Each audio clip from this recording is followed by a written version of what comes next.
Hey guys, this is for the sophomores. I just want to say it was great seeing you guys the other day. It'd been so long, and to see all your faces and seeing everybody healthy, um, really was a great thing. So we'll do it again at some point before the end of the semester because I hope you enjoyed the experience too, and just like of us all seeing each other and talking about stuff and checking in. So yeah, so I look forward to doing that again. All right, so I know you have your AP test this week on Thursday, so I won't give you your assignment, your homework assignment. I might give it to you, but it won't be due until after the AP test is over, probably next Monday, because we're going to start a new topic. We're going back in time a little bit. In our last video, um, we were doing the 1896 election and all of that. Excuse me. So we're going back in time to talk about the Gilded Age, and not the political part of the Gilded Age so much, but more about what this important era in American history really meant. Now, the Gilded Age is sometimes called the Industrial Revolution. In fact, that's the older term for it. But Industrial Revolution, that term gets a little bit confusing sometimes because you remember from global, Industrial Revolution is usually talking about the early 1800s in England. The 1820s, 1830s, 1840s, when English business was really industry was at the forefront of the world, coming up with all sorts of new innovations and everything. So when they were going through the Industrial Revolution, the United States was undergoing the Market Revolution, right, which was kind of the beginning of industrialization in the United States. So the Gilded Age was really the second Industrial Revolution because it was when America really picked up, the industrial might of the world in many ways. The United States was the #1 industrial power in the world in 1900. We were ahead of both the Brits and the Germans, who had been so far ahead of us for most of the 19th century. So the Industrial Revolution in the United States is usually called the Gilded Age. That term was coined by one of my favorite authors, Mark Twain. I actually have bobblehead of Mark Twain. Um, so Mark Twain actually, who I like him because I just kind of like really appreciate like his sense of irony and not suffering fools gladly and really seeing things for as they are. Mark Twain called the era of the Industrial Revolution in the United States the Gilded Age.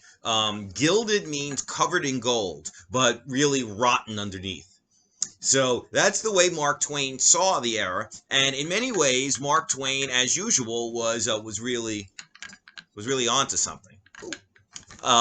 Because Mark Twain really kind of understood that even though we were at the top of our game, we had the biggest economy in the world, we were coming out with all sorts of new products. America was on the cutting edge in many ways, but there were a tremendous amount of problems during this era.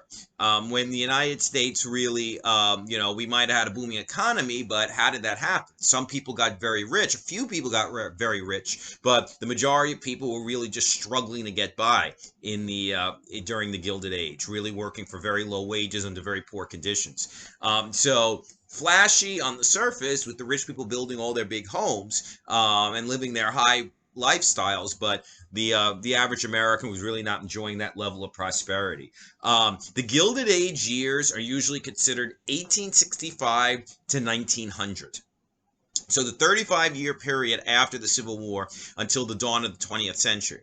Now, the thing is that the Civil War really is kind of what got the Gilded Age started. Because, unfortunately, as it might be to say it this way, but war is often very good for a country's economy. Because think about it, the government is pumping so much money into the economy, right? They're pumping in, money to buy uniforms and guns and bullets and all the stuff and food, all the stuff that a military needs to win a war. So great fortunes are often made during wars. And the prosperity of the relative economic prosperity of the Civil War carried over was the fuel for the Industrial Revolution, the Gilded Age here in the United States. Now, the thing is that I have some. Oh, they're a little faded.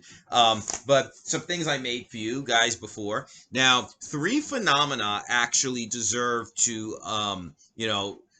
be mentioned, and that all are connected with one another with regard to the Gilded Age. So, industrialization.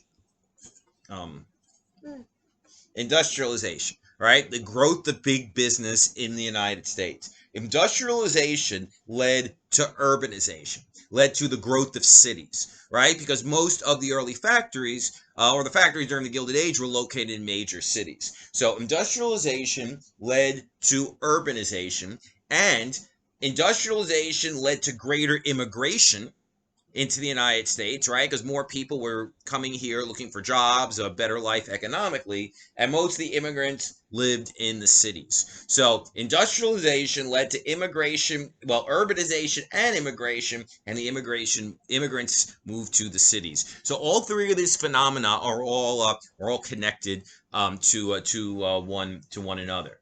Now, despite, as we said, that despite the huge growth in the American economy, there were huge downsides to life in the Gilded Age. Poor working conditions, really, in many ways, appalling working conditions for the average person. Very long hours. The average worker working about 12 hours a day, sometimes as long as 14 hours a day, 6 days a week. The only day you got off was Sunday. Widespread poverty and a huge disparity in wealth. Some people doing very well, while other people were, few people doing very well, while the majority of people were really struggling. In many ways, the American economy during the Gilded Age resembled many third world nations, in the sense that we have an elite that kind of runs everything, but we have the mass of people who are really just struggling to get by.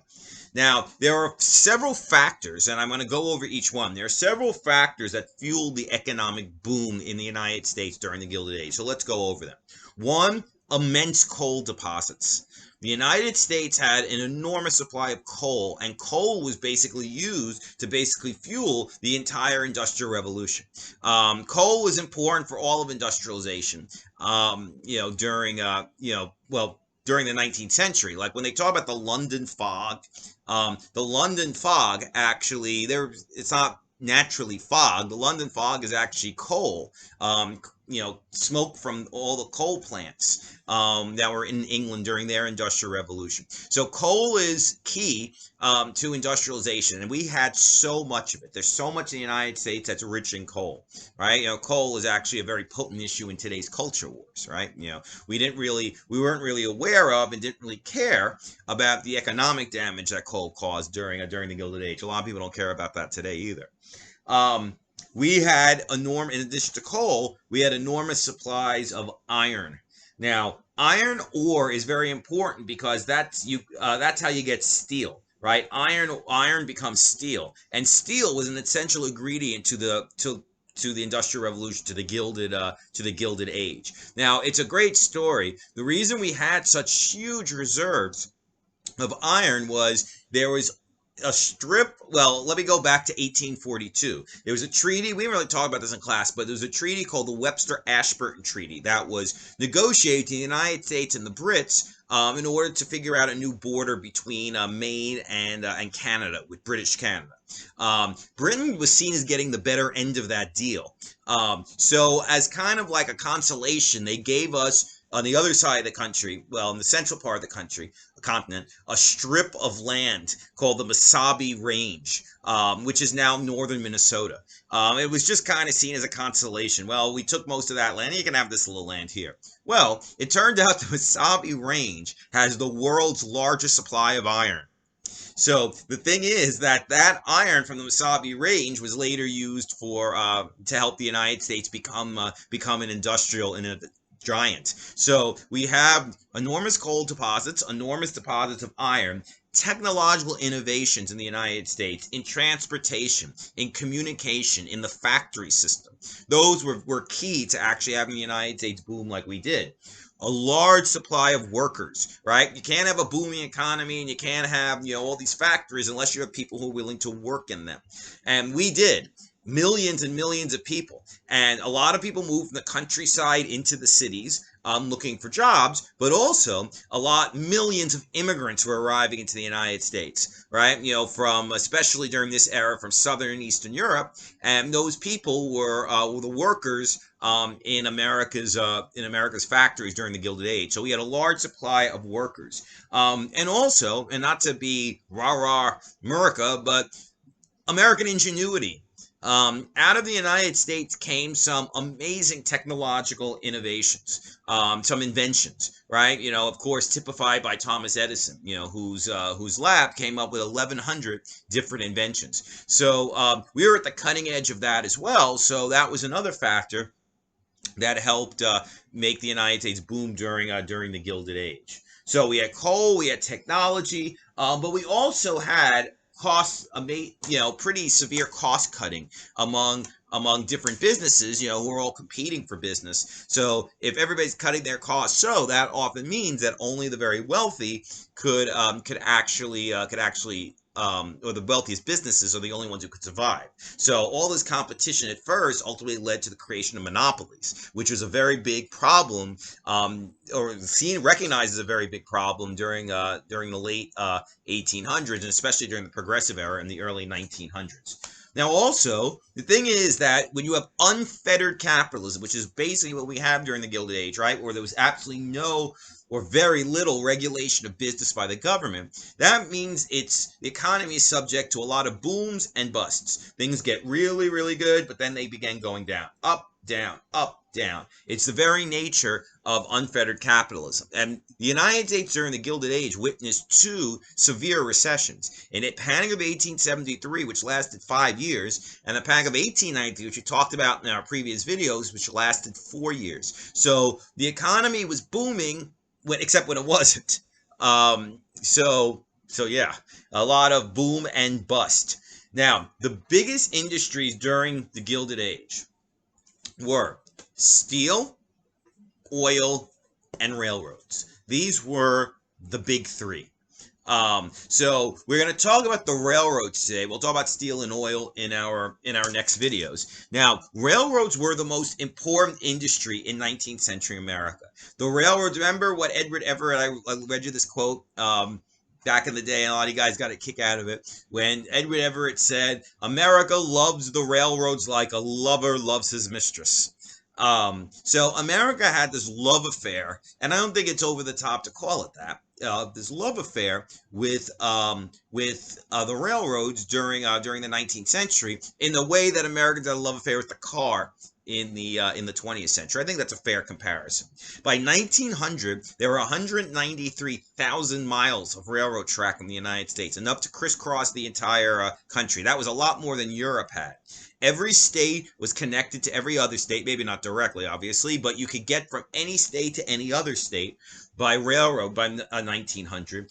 Huge new markets were created by the railroads, because now you could ship your goods pretty much anywhere in the United States. It also created new forms of business organization.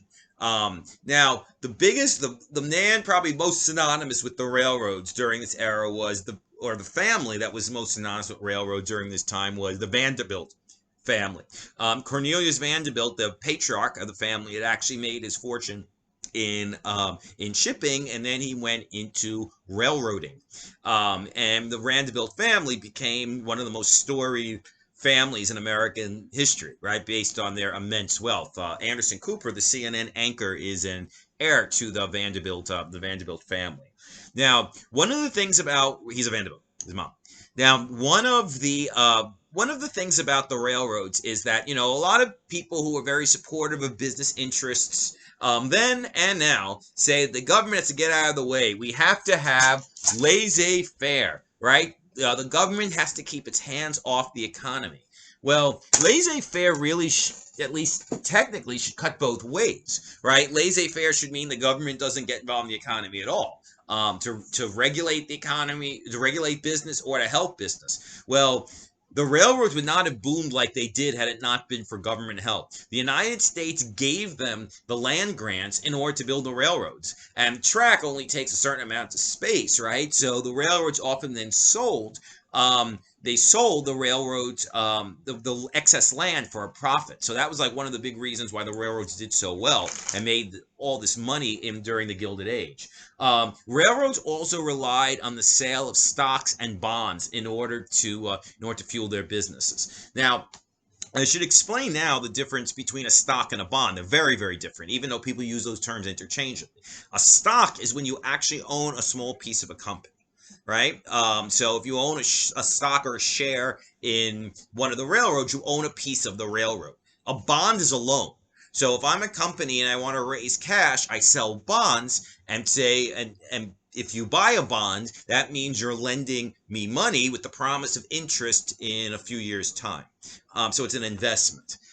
So it's very, very different. And the railroads did a lot of this selling of bonds. In fact, they took on enormous debt. The debt of all the railroads by 1900 was 5 times the debt of the entire United States government. And railroads often had a very difficult time actually making money.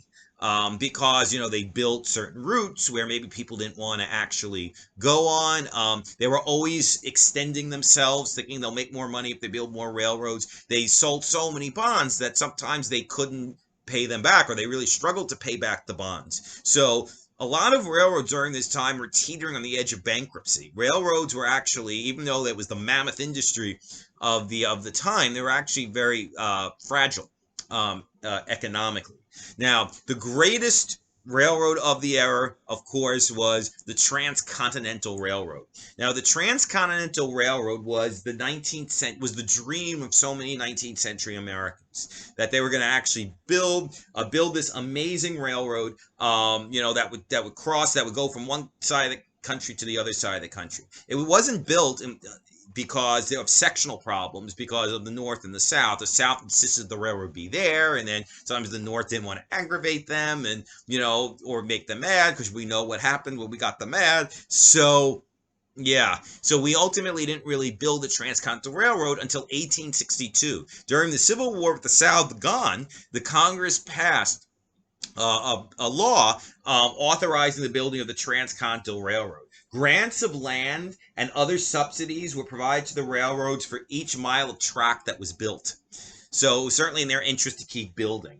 Now, the Transcontinental Railroad actually was 2 railroads, the Union Pacific Railroad, and Union Pacific, because remember, it's during the Civil War. So Union Pacific and the Central Pacific linking together to a whole bunch of other railroads that already existed in the eastern half of the United States. So it wasn't one contiguous railroad. It was 2 railroads that were then connected to a whole bunch of other railroads. That's how it worked. Now, it took 7 years to build the Transcontinental Railroad. It was excruciating. You had to build railroad track through the Rocky Mountains and through the Sierra Nevadas. It was like an unbelievable undertaking to actually build the Transcontinental Railroad.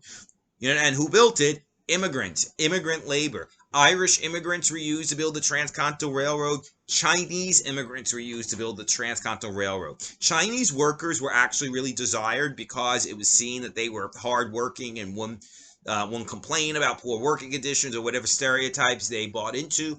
But Chinese workers, Irish workers, immigrant labor are the people who built the Transcontinental Railroad, and I think it's very important for us to remember that. Now, the railroad was finished on May 10th, 1869, when the Union Pacific and the Central Pacific were linked together at a city called Promontory Point, Utah. They actually put a golden spike in the ground, at least temporarily, to symbolize the unification of these 2 railroads. And the Transcontinental Railroad is what led to the settlement of the West. People actually could get out to these places that maybe they have never thought about moving before. The federal government in all awarded 170 million acres of land to the railroad. So this was certainly selective laissez-faire. The government is keeping its hands off the economy, but are they really keeping their hands off the economy, right? If they're giving all this free land to railroads. Ultimately, 2.2 million immigrants moved out to the West, particularly Midwest and West, particularly German immigrants settled some of those central states, the Dakotas, Nebraska, Kansas, enticed by the Homestead Act, which gave them 160 acres of land. So that's why, when we talked about this, when we talked about the Civil War, the Homestead Act and the Transcontinental Railroad, which were authorized during the Civil Civil War by a Congress made up just of Northerners, those two pieces of legislation are what led to the development of our country in many ways. And those are two pieces of legislation that the South would have resisted for sure. Now, railroad expansion reflected both a lot of dishonesty and a lot of creativity.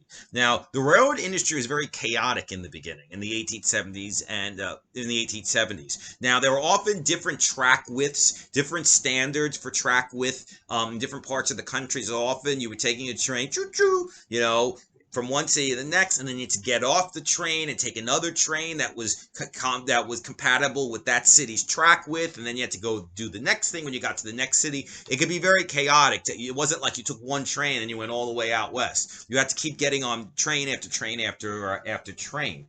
There were originally a lot of railroad companies, but ultimately only 5 huge railroads existed by 1893 because of mergers and this cutthroat competition. And during this time, railroad executive was seen as almost synonymous with being a greedy scoundrel. I don't even know what the equivalent would be today. Like some companies that are very demonized, right? If you work for a tobacco company or, some of the health insurance companies, pharmaceutical companies, oil companies are demonized, right? They're seen as hostile to the public interest today by some. And the railroads were seen in the railroad executives and the railroad business was seen in that light by a lot of Americans in the 1870s, that basically they manipulated markets, crushed other industries, were totally unscrupulous in order to gain their wealth. And there was some validity to that perception. But the U.S. railroad system became the biggest business enterprise in the world by the end of the 1800s. Track was ultimately standardized, as were engines and cars and brakes and signals, so the railroads ran a lot more smoothly. The railroads actually changed time itself.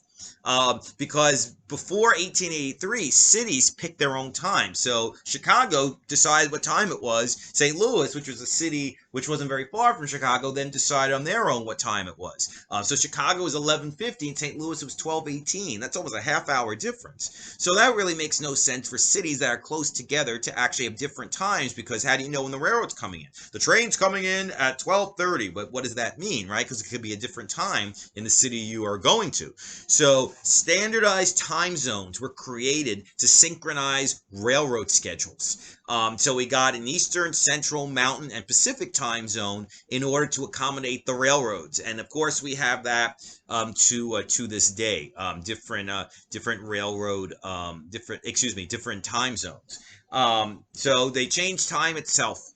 And the railroads faced serious issues with their expansion as they expanded. Heavy debt, overextended themselves, cutthroat competition and business practices. But probably the most onerous or the most reviled practice the railroads were engaged in during this time was something called rebates. Now, a rebate is a big price cut for rich shippers. So if you're shipping a lot of stuff, you get a big price cut, sometimes 25%, and the railroads made up that money by actually overcharging the poor and farmers to ship their goods. They also did a whole bunch of other shady stuff, free passes for politicians, giving them cheap railroad stock as ways to try to win them over or really bribe them. And these practices are ultimately what the impetus was for the whole farmers' rights movement, which ultimately led to the populist movement, which we talked about in previous videos. Because the way the railroads were really mistreating average farmers, and the reason they were charging them so much is because they were cutting prices so much for the rich. Some states attempted to regulate the railroads, but that's hard because remember, states can only regulate business in their state, and railroads go through many states. So the federal government was the one that had to deal with this. So in 1886, a piece of legislation called the Interstate Commerce Act was passed. That's very important. The Interstate Commerce Act. This gave the federal government the authority to regulate the railroad industry. And I'm always a little surprised that Grover Cleveland actually signed it, since Grover Cleveland was pretty conservative, really didn't believe in government regulation. A 5-member Interstate Commerce Commission was created. Several practices were banned, including rebates, something called pooling, where railroads got together to set a certain price. And of course, they're going to set a price that's not very good for the average person, right? So it's an anti-competitive practice. Collusion. Trump loved using that word, talking about what they're accusing him of doing with Russia. But what collusion really is when businesses get together to set a price. It's a very unethical practice because it results in higher prices for you and me when we buy things. Now, the power of the Interstate Commerce Commission was diluted by a Supreme Court that was very conservative during the Gilded Age. They found in railroads' favor in 15 out of 16 cases. So it kind of showed that they were really not on the side of the average person against the railroads. So it really wasn't until the Progressive Era, until the early 1900s under Teddy Roosevelt, when the Interstate Commerce Commission, the ICC, actually got real power to regulate the railroads. And it was that law was used to do that during the Progressive Era. The Panic of 1893 crippled most of the nation's railroads because nobody was riding railroads because they had no money and they had so much debt they couldn't pay back. So J.P. Morgan, the biggest banker in America, wound up taking over 2/3 of the nation's railroads as a result of the Panic of 1893. All right, guys. So that's it for today. Remember, watch these videos from start to finish, and do that in subsequent videos. All right. Best of luck on Thursday on your AP Global test, and I'll see you in the next video. All right. Peace.